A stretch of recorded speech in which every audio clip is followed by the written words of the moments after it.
अस्सलाम वालेकुम गाइस, क्या हाल है। आई होप आप सब खैरियत से होंगे। तो गाइस आज वीडियो मैं बनाना नहीं चाहती थी, मैं बहुत परेशान हूँ। तो मुझे समझ नहीं आ रहा था कि मैं क्या करूँ, मतलब मैं अपनी परेशानी किसको बताऊं। अपनों को मैं नहीं बता सकती क्योंकि आपको पता है अपने जो है बहुत ज्यादा इशू कर देते हैं। अम्मी अब्बू को अब्बू नहीं है इस दुनिया में, मेरे अब्बू नहीं है इस दुनिया में।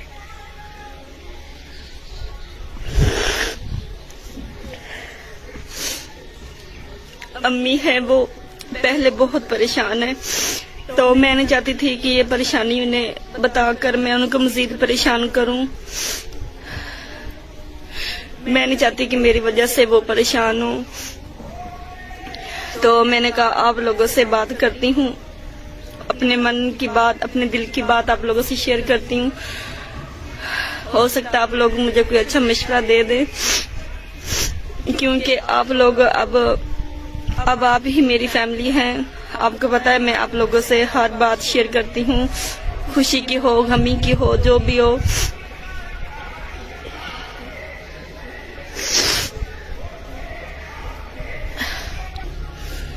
परेशान मैं बहुत ज्यादा थी, मुझे समझ नहीं आ रही थी कि मैं क्या करूं, किधर जाऊं, किसको अपनी परेशानी बताऊं। फिर मैंने कहा आप लोग मेरी अपनी फैमिली हैं। जब से मैंने YouTube चैनल स्टार्ट किया मैंने आपको अपनी फैमिली माना है, ठीक है ना। हर खुशी गमी जो भी है मैं आप लोगों से हर बात शेयर करती हूँ। तो मैंने कहा आप लोग अच्छा मशवरा देते हैं, आप लोगों ने मेरी बहुत सपोर्ट की है, अच्छे मशवरे देते हैं, अच्छे टिप्स देते हैं मुझे। तो मैंने कहा आप लोगों से शेयर करती हूँ, हो सकता है मेरी परेशानी जो है वो कुछ कम हो जाए।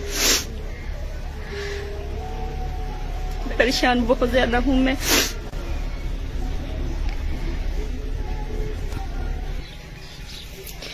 आप लोगों को पता है मैंने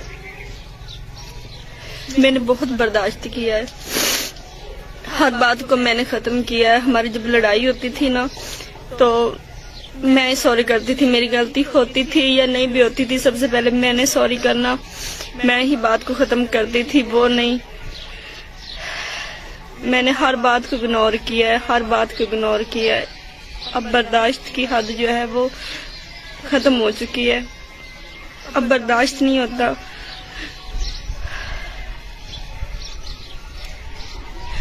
आप लोग बताएं शादी के बाद ये सब कुछ होता है, इतना कुछ बर्दाश्त करना पड़ता है। क्या ये एक औरत की किस्मत में लिखा है कि शादी के बाद वो सब कुछ बर्दाश्त करे। आपको पता है उन्होंने मुझे कभी भी नहीं मनाया, मैं जब भी नाराज होती थी उन्होंने मुझे कभी भी नहीं मनाया।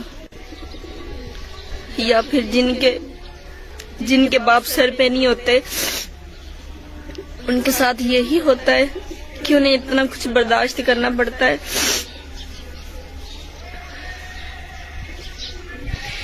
मैं अम्मी को परेशान नहीं करना चाहती। हमारी जब भी लड़ाई हुई है या फिर हमारा कभी भी लड़ाई झगड़ा हुआ है मैंने अम्मी को कभी कोई बात नहीं बताई। मैं अम्मी को परेशान नहीं करना चाहती क्योंकि ये हमारा रिश्ता आप लोग जानते हैं किस तरह हुआ है, बड़ी मुश्किल से हमने किया है। तो मैं नहीं चाहती थी कि किसी को कोई पता चले कि हमारे दरमियान। इसके बाद इनके क्या अल्फाज थे आपके साथ शेयर करेंगे। जी हाँ दोस्तों, इनका कहना था कि मेरे शोहर को माफ़ कर दिया जाए क्योंकि इनके अलावा मेरा कोई भी नहीं है और ना ही मुझे सहारा देने वाला कोई है। इसलिए आपसे मैं रिक्वेस्ट करती हूँ कि मेरे शोहर को छोड़ दिया जाए क्योंकि ये मेरे वाहिद आखिरी सहारा हैं और इनके अलावा मेरा कोई नहीं है। जो हुआ सो हुआ, लेकिन आप इन्हें फांसी ना दें। अगर इनको फांसी हो गई तो मेरी ज़िंदगी बर्बाद व तबाह हो जाएगी और मेरे वालिद साहब का भी इंतकाल हो चुका है, मेरा घर में भी कोई नहीं है। तो आपसे रिक्वेस्ट यही है, मैं हुकूमत से भी रिक्वेस्ट करती हूँ कि जितना हो सके मेरे साथ ताउन करें और मेरे जो शोहर है उनको माफ़ कर दिया जाए, उनको यानी कि फांसी ना दी जाए। आपके इस हवाले से क्या राय रखते हैं? क्या उन्हें फांसी देनी चाहिए, सज़ा देना चाहिए? कलम कर देना चाहिए। इसके अलावा सब कुछ आप कमेंट सेक्शन में बताइएगा। इंशाल्लाह अगर ये हुकूमत तक वीडियो पहुंची तो आपका भी पैगाम पहुंच जाएगा, इसलिए कमेंट सेक्शन में ज़रूर से बताइएगा। अगर अपने बेटियों से मोहब्बत करते हैं तो लाइक ज़रूर कीजिएगा, चैनल को सब्सक्राइब कीजिएगा। नेक्स्ट आने वाली वीडियो देखने के लिए बेल आइकन भी प्रेस ज़रूर से कीजिएगा इस बहन के लिए। अस्सलाम वालेकुम गाइस, क्या हाल है? आई होप आप सब खैरियत से होंगे। तो गाइस आज वीडियो मैं बनाना नहीं चाहती थी, मैं बहुत परेशान हूँ। तो मुझे समझ नहीं आ रहा था कि मैं क्या करूँ, मतलब मैं अपनी परेशानी किसको बताऊं। अपनों को मैं नहीं बता सकती क्योंकि आपको पता है अपने जो है बहुत ज्यादा इशू कर देते हैं।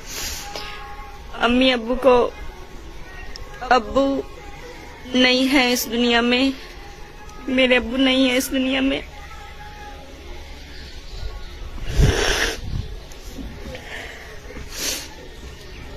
अम्मी है वो पहले बहुत परेशान है, तो मैं नहीं चाहती थी कि ये परेशानी उन्हें बताकर मैं उनको मजीद परेशान करूं।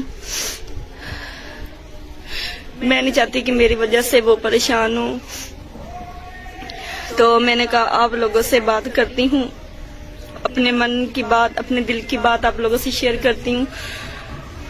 हो सकता है आप लोग मुझे कोई अच्छा मशवरा दे दें, क्योंकि आप लोग अब आप ही मेरी फैमिली हैं। आपको पता है मैं आप लोगों से हर बात शेयर करती हूँ, खुशी की हो, गमी की हो, जो भी हो।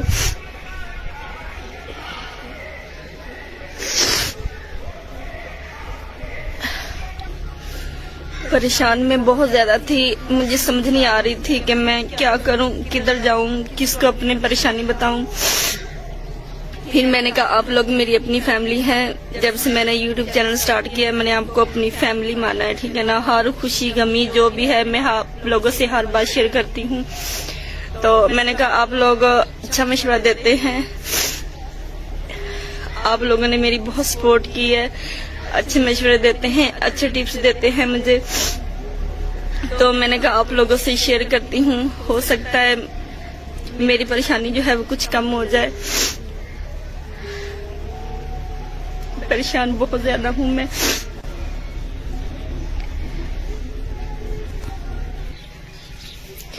आप लोगों को पता है मैंने बहुत बर्दाश्त किया है, हर बात को मैंने खत्म किया है। हमारी जब लड़ाई होती थी ना तो मैं सॉरी करती थी, मेरी गलती होती थी या नहीं भी होती थी, सबसे पहले मैंने सॉरी करना, मैं ही बात को खत्म करती थी, वो नहीं। मैंने हर बात को इग्नोर किया है, हर बात को इग्नोर किया है। अब बर्दाश्त की हद जो है वो खत्म हो चुकी है, अब बर्दाश्त नहीं होता।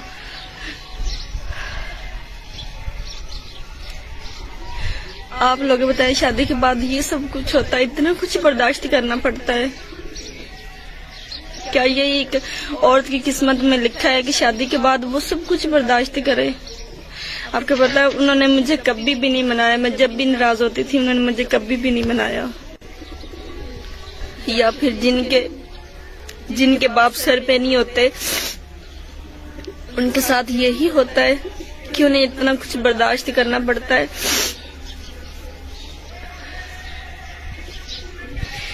मैं अम्मी को परेशान नहीं करना चाहती। हमारी जब भी लड़ाई हुई है या फिर हमारा कभी भी लड़ाई झगड़ा हुआ है मैंने अम्मी को कभी कोई बात नहीं बताई।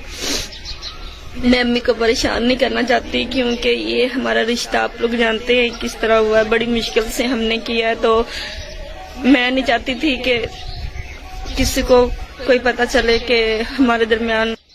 इसके बाद इनके क्या अल्फाज थे आपके साथ शेयर करेंगे। जी हाँ दोस्तों, इनका कहना था कि मेरे शोहर को माफ़ कर दिया जाए क्योंकि इनके अलावा मेरा कोई भी नहीं है और ना ही मुझे सहारा देने वाला कोई है। इसलिए आपसे मैं रिक्वेस्ट करती हूँ कि मेरे शोहर को छोड़ दिया जाए क्योंकि ये मेरे वाहिद आखिरी सहारा हैं और इनके अलावा मेरा कोई नहीं है। जो हुआ सो हुआ, लेकिन आप इन्हें फांसी ना दें। अगर इनको फांसी हो गई तो मेरी ज़िंदगी बर्बाद व तबाह हो जाएगी और मेरे वालिद साहब का भी इंतकाल हो चुका है, मेरा घर में भी कोई नहीं है। तो आपसे रिक्वेस्ट यही है, मैं हुकूमत से भी रिक्वेस्ट करती हूँ कि जितना हो सके मेरे साथ ताउन करें और मेरे जो शोहर है उनको माफ़ कर दिया जाए, उनको यानी कि फांसी ना दी जाए। आपके इस हवाले से क्या कमेंट, क्या राय रखते हैं? क्या उन्हें फांसी देनी चाहिए, सज़ा देना चाहिए, कलम कर देना चाहिए? इसके अलावा सब कुछ आप कमेंट सेक्शन में बताइएगा। इंशाल्लाह अगर ये हुकूमत तक वीडियो पहुंची तो आपका भी पैगाम पहुंच जाएगा, इसलिए कमेंट सेक्शन में ज़रूर से बताइएगा। अगर आप अपने बेटियों से मोहब्बत करते हैं तो लाइक ज़रूर कीजिएगा, चैनल को सब्सक्राइब कीजिएगा। नेक्स्ट आने वाली वीडियो देखने के लिए बेल आइकन भी प्रेस ज़रूर से कीजिएगा इस बहन के लिए।